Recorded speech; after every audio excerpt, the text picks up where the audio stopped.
ये 4 चीज़ों का पालन कीजिए। सबसे पहले आपका quality of food, quantity of food, place और टाइम। इन 4 चीज़ों का पालन कीजिए। जैसे कि आप क्वालिटी, आप एक उच्च गुणवत्ता वाला फूड, जो पूरा न्यूट्रिशन से भरा फूड खाइए, अच्छी क्वालिटी हो, ताज़ा खाना हो, जैसे सात्विक आहार की मैंने बात की थी। और क्वांटिटी ऑफ फूड, कितना खाना चाहिए। आजकल ओवर ईटिंग कर लेते हैं लोग, बार बार खाते हैं। जब भी हम खाना खाते हैं तो उसकी क्वांटिटी हमेशा ध्यान रखिए कि हमें हमेशा आधा पेट ही खाना खाना चाहिए, ठीक है। और 1/4 हिस्सा हमें पानी के लिए छोड़ना चाहिए और बाकी 1/4 हमें एयर के लिए छोड़ना चाहिए, जिससे ही खाना अच्छे से पेट के अंदर रोटेट हो सके।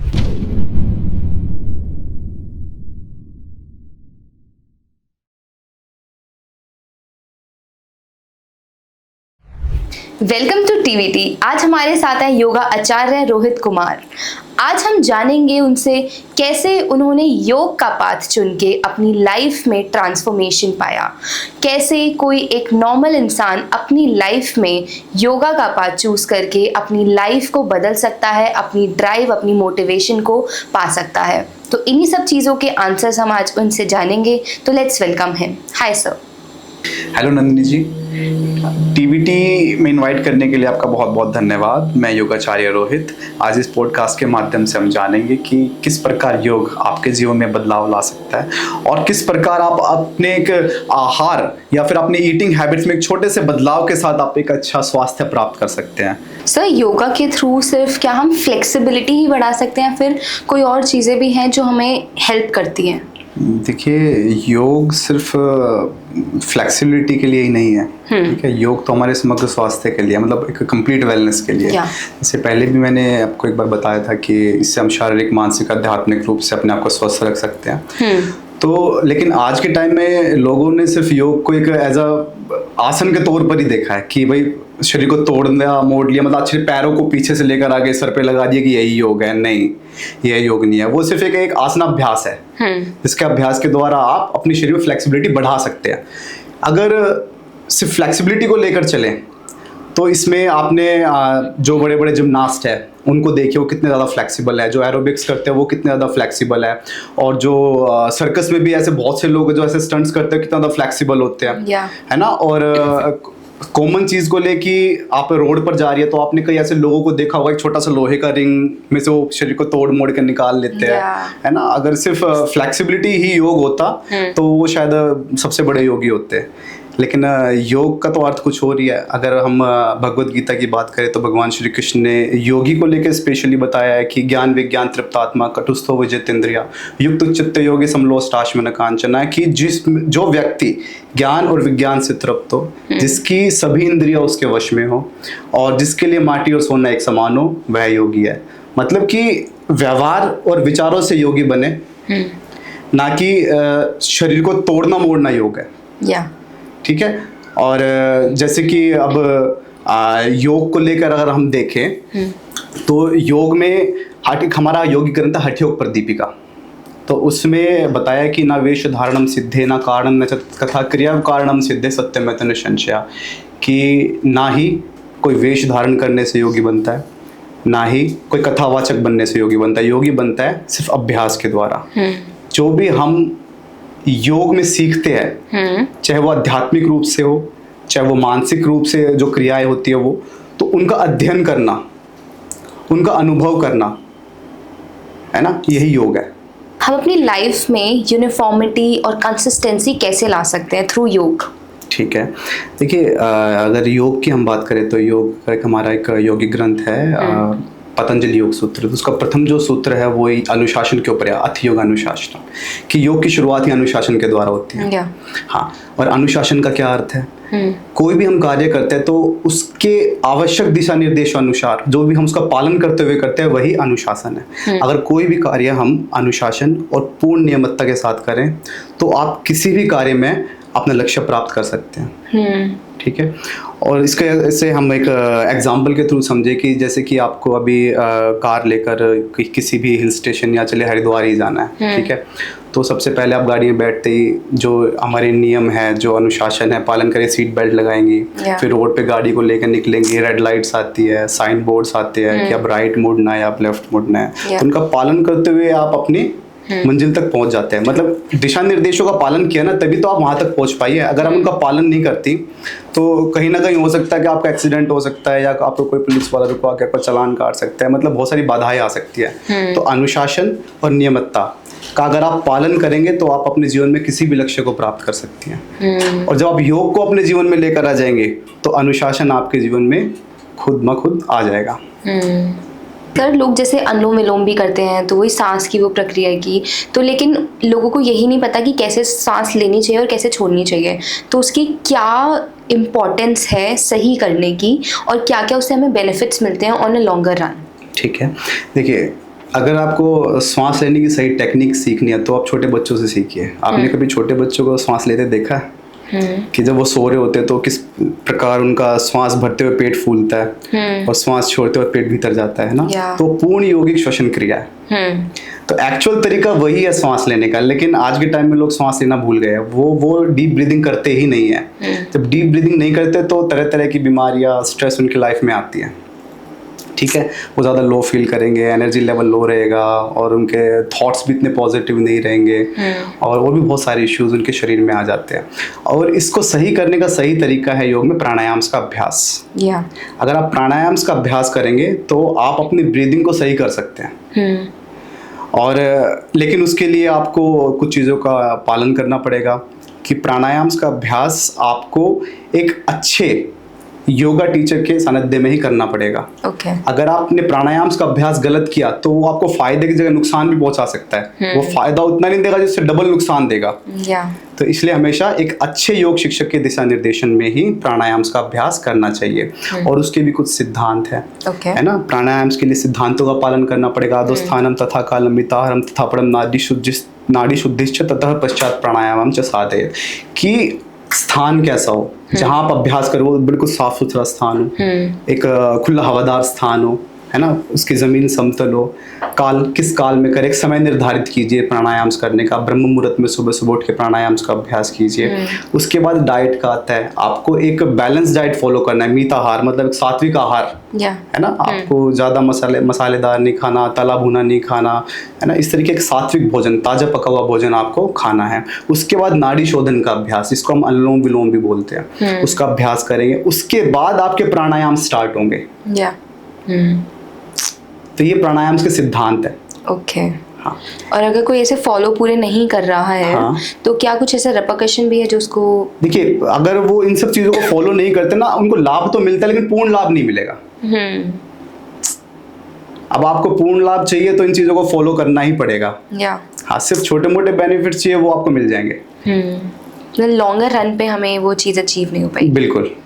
सर, अगर कोई नया प्रैक्टिशनर है तो कैसे प्राणायाम का अभ्यास को शुरू कर सकता है?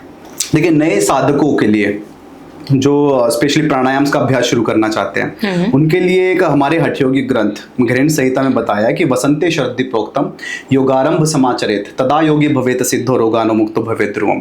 कि वसंत ऋतु और शरद ऋतु में जो भी नया साधक योग का अभ्यास शुरू करता है तो उस अभ्यास से उसके शरीर में सभी रोगों से मुक्ति प्राप्त होती है।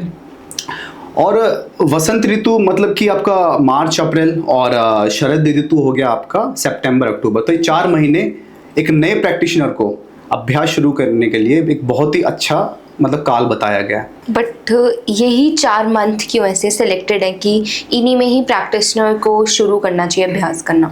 जी, देखिए, इसमें क्या होता है कि आप जैसे वसंत ऋतु हो गया और शरद ऋतु हो गया, तो ये क्या है, हमारी प्रकृति में बदलाव वाले मौसम होते हैं। प्रकृति चेंज हो रही होती है ना। तो पूरा ब्रह्मांड पंच तत्वों से बना है ना? वैसे ही हमारा शरीर भी पंच तत्वों द्वारा ही निर्मित है। अगर आप इस चीज को समझिए, अगर पूरे ब्रह्मांड में या पूरी प्रकृति में ये चेंजेस आ रहे हैं तो क्या हमारे शरीर में वो चेंजेस नहीं आ रहे होंगे? अगर उन्हीं चेंजेस में अगर हम कुछ सकारात्मक चीजों को अपने जीवन में लेकर आएंगे तो उनका सकारात्मक प्रभाव ही हमारे शरीर पर पड़ेगा और हमें यहाँ पे पूर्ण स्वास्थ्य प्राप्त होगा। सर, जैसे आप भी खुद एक योग शिक्षक हो, तो फिर आई वांट टू नो कि कैसे एक जर्नी शुरू होती है to be a teacher of yoga? देखिए, योग शिक्षक का सफ़र बड़ा ना कठिन होता है। योग शिक्षक बनना आसान नहीं है। ये एक तप के बराबर है। क्योंकि एक योग शिक्षक को उन्हीं सभी नियमों और अनुशासन का पालन करना पड़ता है जिनके बारे में वो बातें करता है, और ये उसको आजीवन करना पड़ता है और स्वतः ही ये चीज़ें होती रहती हैं। तो अगर आज के काल में, हमारे आज के मतलब समय में एक अच्छे योग शिक्षकों की बहुत कमी है। आपको योगा ट्रेनर्स तो बहुत मिल जाएंगे, लेकिन योग शिक्षक, योगा टीचर्स बहुत कम मिलेंगे। क्योंकि इन दोनों में से फर्क इतना ही है कि जो योग शिक्षक होता है वो नियमों और अनुशासन के साथ चलता है, और जो ट्रेनर्स होते हैं वो किसी भी सिद्धांत का, नियमों का, अनुशासन का पालन नहीं करते। तो इसीलिए योग शिक्षक बने, ना कि योग ट्रेनर। तो आपकी कैसी जर्नी रही है इस योग शिक्षक की जर्नी में बनने में? मेरी जो योग जर्नी योग शिक्षक को लेकर रही है, जैसे कि मोरारजी देसाई राष्ट्रीय संस्थान है, वहाँ से हमने अपनी योग की शिक्षा प्राप्त की। वहाँ पर हमारे गुरुजी थे अमित शर्मा जी, तो उन्होंने हमें योग का ज्ञान दिया कि किस प्रकार योग से आप दूसरों का जीवन में बदलाव ला सकते हैं, खुद के जीवन में बदलाव ला सकते हैं। तो हमारी जो प्रारंभिक योग की शिक्षा रही है वो मोरारजी देसाई राष्ट्रीय योग संस्थान से ही रही है, और उसके बाद फिर हमने योग में मास्टर्स किया और फिर डिफरेंट कोर्सेज किए, और उसके बाद चला रहे अपना सेंटर। सर, आजकल बहुत ज़्यादा प्रॉब्लम्स होने लग गई हैं यंगस्टर्स को, बेसिकली स्ट्रेस की, एंजाइटी, डिप्रेशन, मतलब सब कुछ मेंटल हेल्थ से रिलेटेड। तो क्या हम योग के थ्रू ये सारी चीज़ों को ठीक कर सकते हैं? हाँ, बिल्कुल कर सकते हैं, क्योंकि योग का तो अर्थ ही है आपको समग्र स्वास्थ्य प्राप्त करना, ठीक है। लेकिन इससे पहले हमें स्ट्रेस को एक बार समझना पड़ेगा कि स्ट्रेस है क्या। देखिए, स्ट्रेस तो एक परिवर्तन की प्रक्रिया है। मतलब ये आपके शारीरिक, मानसिक एवं आपके भावनात्मक रूप से आपके शरीर में जो भी परिवर्तन आते हैं, है ना, वो स्ट्रेस है। तो स्ट्रेस हमारे एक सामान्य जीवन का हिस्सा है। ये हमारा जीवन से अलग नहीं है। ये हर दिन आपके साथ चलेगा। लेकिन ये दो प्रकार से होता है, आपको एक सकारात्मक और नकारात्मक। लेकिन लोग आज के टाइम में थोड़ा सा नेगेटिव थॉट्स या नेगेटिव स्ट्रेस को ज़्यादा लेकर चलते हैं, पॉजिटिव स्ट्रेस को कम लेकर चलते हैं ना।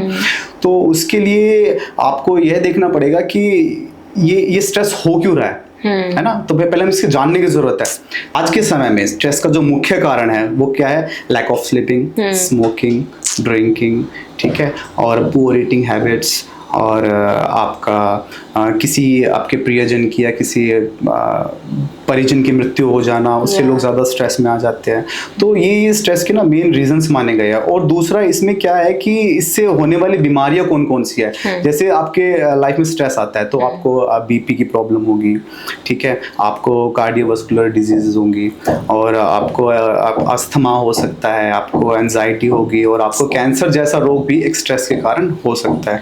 तो उसको दूर करने के लिए योग में एक प्रबंधन, योग में बताया गया है कि आप योग के अभ्यास के द्वारा स्ट्रेस मैनेजमेंट कर सकते हैं ना। इसमें जैसे कि आप सूर्य नमस्कार कीजिए, आसनों का अभ्यास कीजिए, प्राणायाम्स कीजिए, आप कॉन्शियस ब्रीदिंग कीजिए। ब्रीदिंग स्ट्रेस में बहुत काम आती है, ठीक है। अगर आप कभी भी स्ट्रेस फील करें तो आप कॉन्शियस ब्रीदिंग कीजिए, डीप इनहेल एंड एक्सहेल कीजिए। इनहेल कीजिए और धीमा लंबा गहरा सांस ले और धीमा लंबा गहरा सांस छोड़े। उससे क्या होगा कि आपका जो पैरासिम्पैथिक नर्वस सिस्टम है वो आपका एक्टिव होगा, जिससे कि हमारी वेगस नर्व एक्टिव होगी। और जैसे ही वेगस नर्व एक्टिव होगी तो वो आपका बीपी कंट्रोल करेगा, ठीक है, आपके हार्ट रेट को नॉर्मल लेकर आएगा, जिससे कि, और आपके हैप्पी हार्मोन्स रिलीज करेगा, जिससे कि आपका स्ट्रेस कम होगा।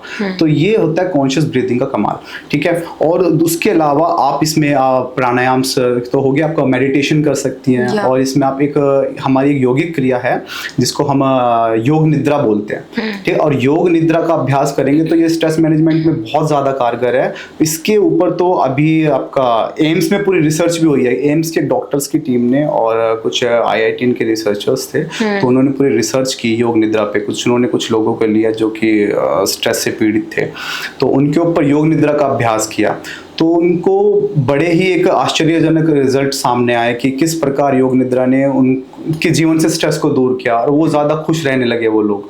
तो ये रिसर्च तो पूरी आपको गूगल पे सर्च करेंगे पूरा मिल जाएगा इसके ऊपर। तो स्ट्रेस मैनेजमेंट में तो योगिक में इसका उपचार है। तो वो एकदम से नहीं होगा, लेकिन वही वो धीरे धीरे प्रैक्टिसेस करनी पड़ेगी। ओके। सर योगा के साथ साथ हमारा जो डाइट है वो भी एक बहुत बड़ा रोल प्ले करता है हमारी लाइफ में, तो क्या हमें एक डाइट प्लान होना चाहिए एक अच्छी और एक लॉन्ग टर्म जीने के लिए?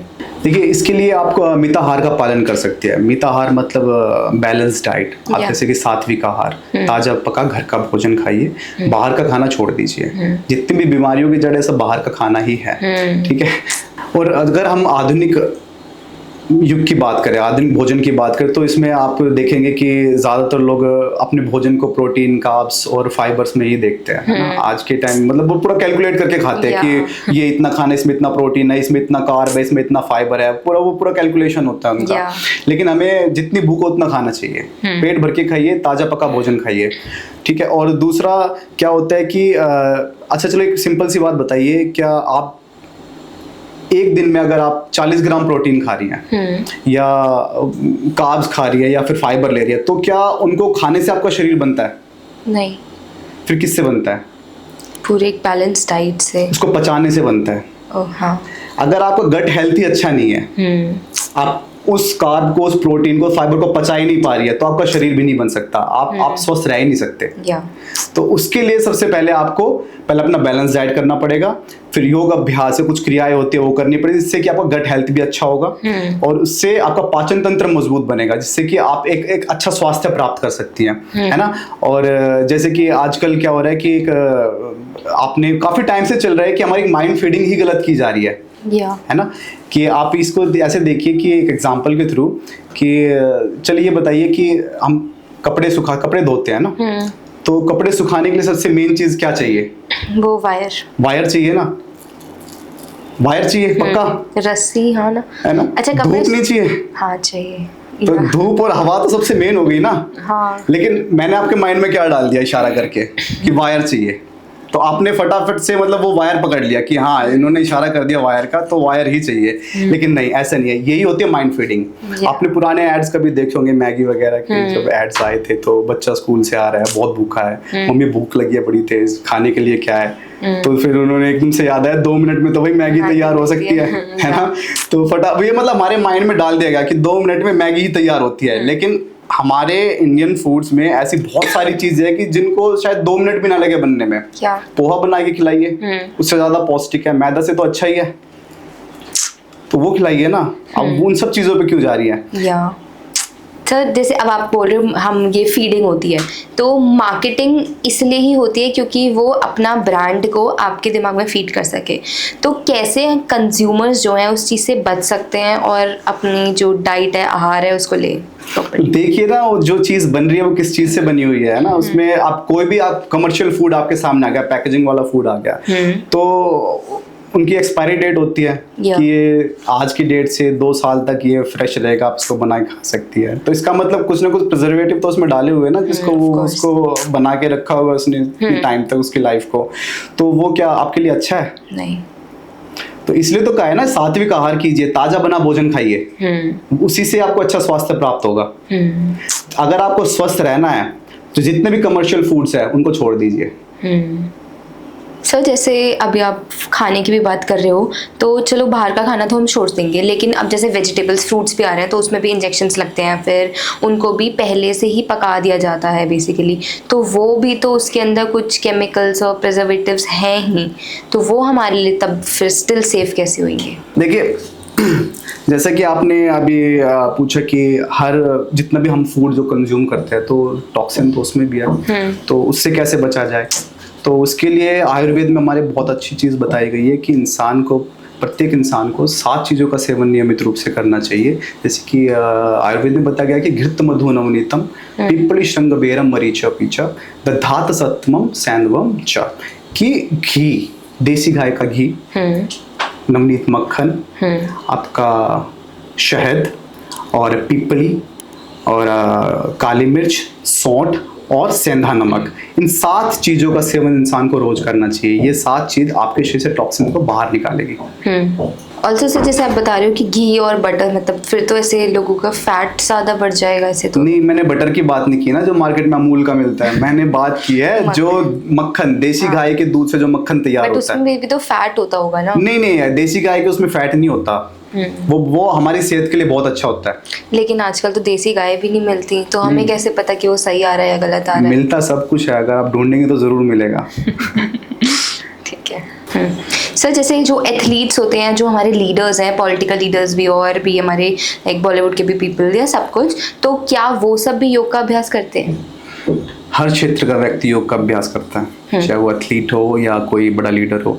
अगर हम पॉलिटिकल लीडर की बात करें तो आप इनको देखिए, हमारे देश के प्रधानमंत्री जी नरेंद्र मोदी जी, इनकी दिनचर्या देखेंगे तो उनके दिन की शुरुआत ही योग से होती है। और उनसे बड़ा योगी तो मुझे नहीं लगता कोई है। अगर आप देखेंगे ब्रह्म मुहूर्त में उठकर योग का अभ्यास करना और उसके बाद अपने जितने भी नियमित कार्य है उन सबको करना, इतने योग से उनको इतनी ऊर्जा, उनके चेहरे पर तेज देखिए कितने ऊर्जावान है वो, कितने तेजवान है वो, किसके कारण? वो योग के कारण ही तो है ना। और ऐसे ही एक राकेश शर्मा जी आप देखिए, जो अंतरिक्ष में सबसे पहले गए थे, उन्होंने अंतरिक्ष में जाके, वो पहले ऐसे व्यक्ति थे जिन्होंने अंतरिक्ष में जाके योग किया। मतलब हमारे लोगों ने तो अंतरिक्ष में भी योग को नहीं छोड़ा, ठीक है। और सुनीता विलियम जी का एक इंटरव्यू देख रहा था, उन्होंने बताया कि उन्होंने अंतरिक्ष में अनुलोम विलोम का अभ्यास किया अपनी ब्रीदिंग कैपेसिटी को मतलब तंदुरुस्त रखने के लिए।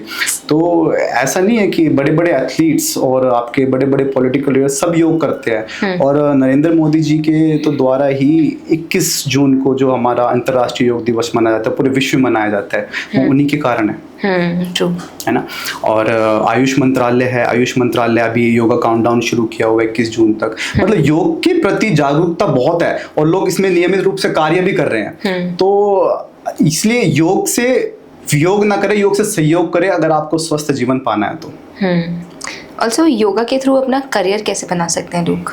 डिफरेंट कोर्सेज है, इसमें आप कर सकते हैं, मास्टर्स इसमें आप कर सकते हैं, सर्टिफिकेशन कोर्सेज होते हैं वो आप करिए। तो करियर अपॉर्चुनिटी बहुत ज़्यादा है। अंतर्राष्ट्रीय स्तर पर देखें तो योगा टीचर्स की बहुत डिमांड है। सर जो 7 चक्रा होते हैं उसका हमारी बॉडी से क्या कनेक्शन होता है? देखिए, जो 7 चक्रास जो हमारे शरीर में बताए गए हैं, तो वो है सबसे पहला मूलाधार, स्वादिष्ठान, मणिपुर, अनाहत, विशुद्धि, आज्ञा और सहस्रार। ये 7 चक्रास हमारे शरीर में बताए गए। अगर हम इसको थोड़ा सा अगर मॉडर्न साइंस को लेके चले साथ में, तो मॉडर्न साइंस की दृष्टि से देखें तो ये 7 चक्रास हमारी रीढ़ की हड्डी में 7 प्लक्सेस है। ओके। है ना। जो कि जहां से जितनी भी नर्व्स है कहते हैं प्लक्सेस से निकली हुई है। तो ऐसे अगर इसको हम रिलेट करें 7 चक्रास से, तो हर एक चक्र का अपने अपने ऑर्गन्स होते हैं। जैसे मूलाधार हमारे पूरे स्केलेटन सिस्टम को कवर करता है, आपका स्वादिष्ठान हमारे रिप्रोडक्टिव ऑर्गन्स को कवर करता है, और हमारा मणिपुर हमारे पूरे डाइजेस्टिव ऑर्गन को कवर करता है, और आपका अनाहत हमारे पूरे रेस्पिरेटरी जितने भी सिस्टम है, हार्ट हो गया, इसको कवर करता है। विशुद्धि हमारे थ्रोट रीजन में जितने भी ऑर्गन्स आते हैं, ग्लैंड्स, उनको कवर करता है। आगे हमारे पीनियल पीट्यूटरी को कवर करता है, और सहस्रार सबसे टॉप है। मतलब क्या होता है कि जब हम इनको एक्टिव करने की बात करें, कुछ योगा प्रैक्टिसेस होती है जिससे कि हम अपने हर एक चक्र को एक्टिव करते हुए जाते हैं, और ये एक सीरीज से बढ़ता है कि सबसे पहले मूलाधार होगा, फिर स्वादिष्ठान होगा, फिर मणिपुर होगा, फिर अनाहत होगा, फिर विशुद्धि होगा, फिर आपका आज्ञा होगा। उसके बाद जब ये चक्र एक्टिव हो जाएंगे तो स्वतः ही आपका सहस्रार चक्र एक्टिव हो जाएगा। ओके। तो हर एक चक्र का आपके शरीर के हर एक ऑर्गन और ग्लैंड से रिलेशन है। सर एज अ योगी आपकी क्या पूरा दिनचर्या है? देखिए, एज ए योगी अगर बात करें तो उनका जो दिन की शुरुआत होती है, तब सबसे पहला जो उठना, प्रातः उत्थान, तो वो ब्रह्म मुहूर्त में उठना होता है ना। जैसे 3 से 5 बजे के बीच में आप उठना, तो उसी में उनकी सारी जितनी क्रियाएं होती है, जैसे कि आपका मलमूत्र त्याग हो गया, और आपका स्नान हो गया, और आपकी योगिक प्रैक्टिसेस होगी, प्राणायाम्स हो गए, तो वो सब एक योगी जो होते हैं उनका सब ब्रह्म मुहूर्त में ही कार्य सब लोग करते हैं। ठीक है। और ब्रह्म मुहूर्त में इसका ना बड़ा विशेष महत्व होता है उनके करना ना, क्योंकि एक तो उसमें कहा जाता है कि माहौल बिल्कुल शांत होता है ना, मतलब शांत वातावरण होता है।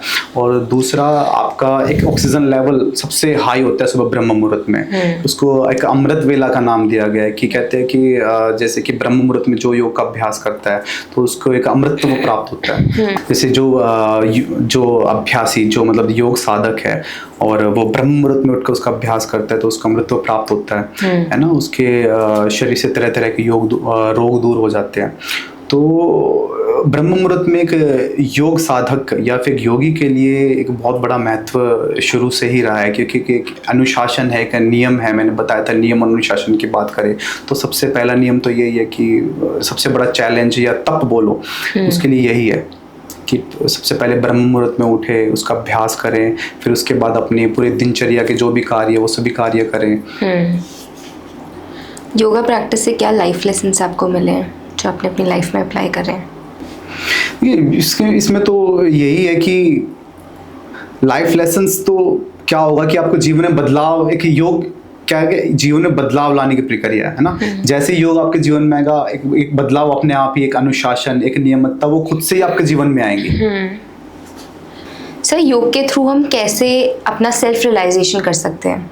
देखिए, योग में एक अष्टांग योग के, पतंजलि योग सूत्र में अष्टांग योग के बारे में बताया है कि यम, नियम, आसन, प्राणायाम, प्रत्याहार, धारणा, ध्यान, समाधि।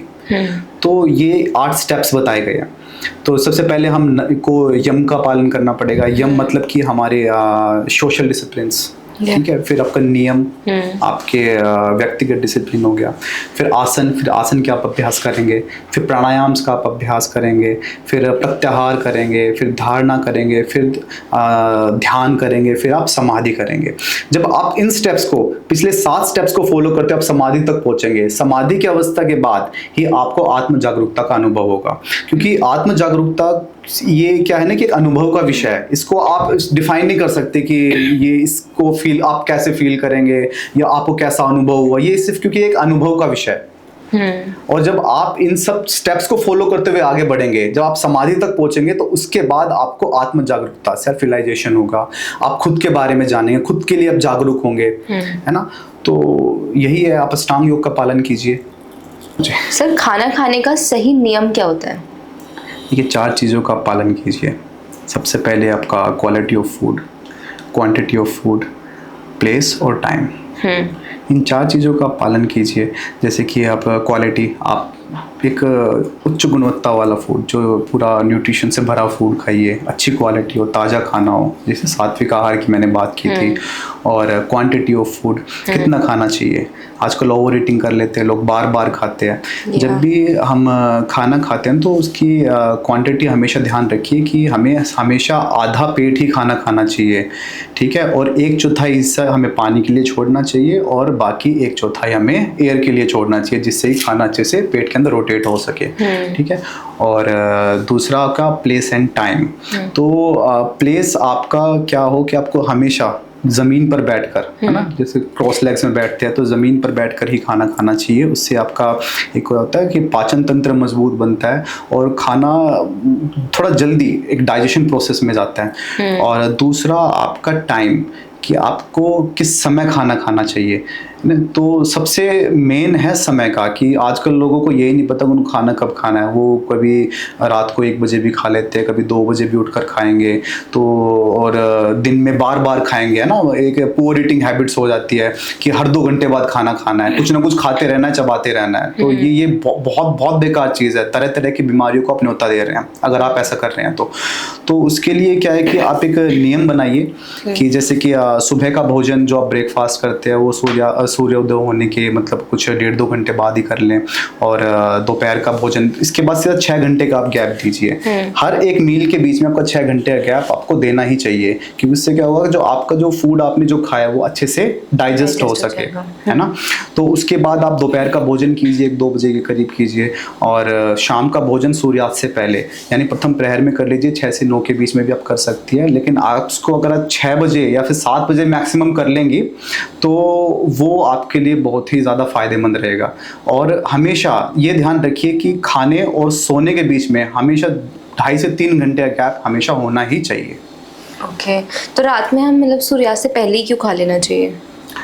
एक्चुअली क्या है ना कि जब आप सूर्यास्त से पहले खाएंगी तो उससे हमारा जो फूड है वो इजी टू डाइजेस्ट हो जाएगा, मतलब उसका डाइजेशन प्रोसेस में वो बहुत जल्दी जाएगा। सूर्यास्त होने के बाद हमारा डाइजेशन पावर थोड़ा वीक हो जाता है, थोड़ा स्लो डाइजेस्ट करता है फिर हमारा बॉडी फूड को। तो इसलिए हमेशा सूर्यास्त से पहले ही खाना खाना चाहिए। जो पहले के लोग अगर आप देखेंगे तो वो 4 या 5 बजे भोजन कर लेते थे। हाँ। मतलब उनका मैक्सिमम टाइम था 4 या 5 बजे। उसके बाद वो सीधा अपना 7 या 8 बजे सो जाते थे। तो इसीलिए कहा गया है कि सोने और खाने के बीच में मिनिमम 3 घंटे गैप हमेशा आप रखिए। बट जैसे अब कोई अगर ऑफिस वगैरह जाते हैं तो ही वो घर पे अगर 8, 9, 10 बजे रहे हैं तो फिर वो तो खा नहीं सकते। तभी तो बोला दिनचर्या सुधारें। ये सब दिनचर्या का हिस्सा ही तो है। अगर आपको एक अच्छा स्वास्थ्य प्राप्त करना है तो आपको दिनचर्या को सुधारना ही पड़ेगा। लोगों ने खुद को ही मतलब इन सब चीज़ों में फंसा कर रखा हुआ है। ऐसा नहीं है कि अगर आप चाहें तो आप कर सकती हैं। पॉडकास्ट को देखने के लिए आपका बहुत बहुत धन्यवाद। इस पॉडकास्ट से रिलेटेड अगर आपके मन में कोई भी संशय, कोई भी सवाल आता है तो आप स्क्रीन पर दिए हुए इस नंबर से आप मुझे कांटेक्ट कर सकते हैं। आपका बहुत बहुत धन्यवाद।